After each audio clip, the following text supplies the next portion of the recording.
और इसी बीच एक बड़ी खबर, सुप्रीम कोर्ट ने कोलकाता हाई कोर्ट के आदेश को पलटते हुए सख्त टिप्पणी की है।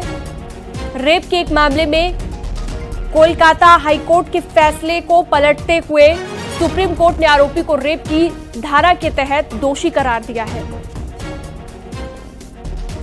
मामले में सुप्रीम कोर्ट ने एक 3 सदस्यीय विशेषज्ञ समिति भी बनाई है जो आरोपी की सजा की अवधि पर विचार करेगी। सुप्रीम कोर्ट ने यह भी कहा है कि जजमेंट देते वक्त कोर्ट को अपनी निजी राय या उपदेश से बचना चाहिए।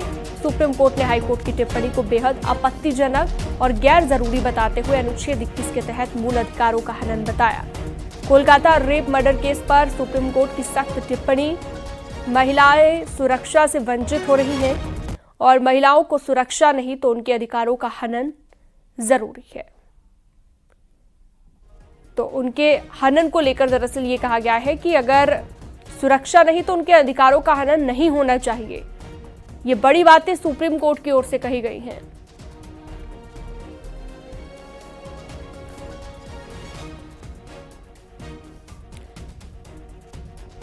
तो गुरुवार तक सीबीआई स्टेटस को लेकर भी कहा गया कि स्टेटस रिपोर्ट सौंपी जाए।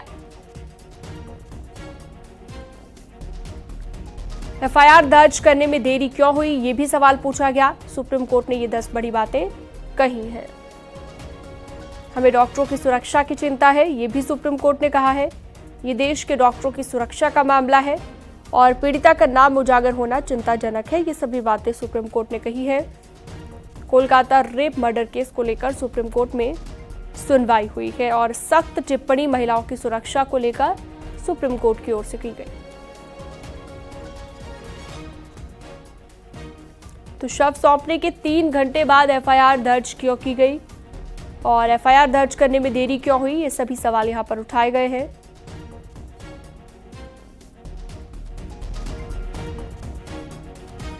दरअसल सुप्रीम कोर्ट की ओर से खुद मामले में संज्ञान लिया गया है।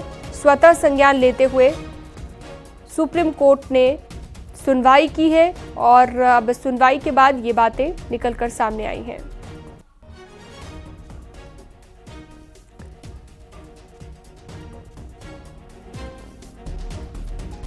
गुरुवार तक सीबीआई स्टेटस रिपोर्ट दे, ये सभी बातें सुप्रीम कोर्ट की ओर से कही गई हैं। हम नेशनल टास्क बनाने जा रहे हैं और कोलकाता रेप मर्डर केस को लेकर सुप्रीम कोर्ट ने यह अहम टिप्पणी की है।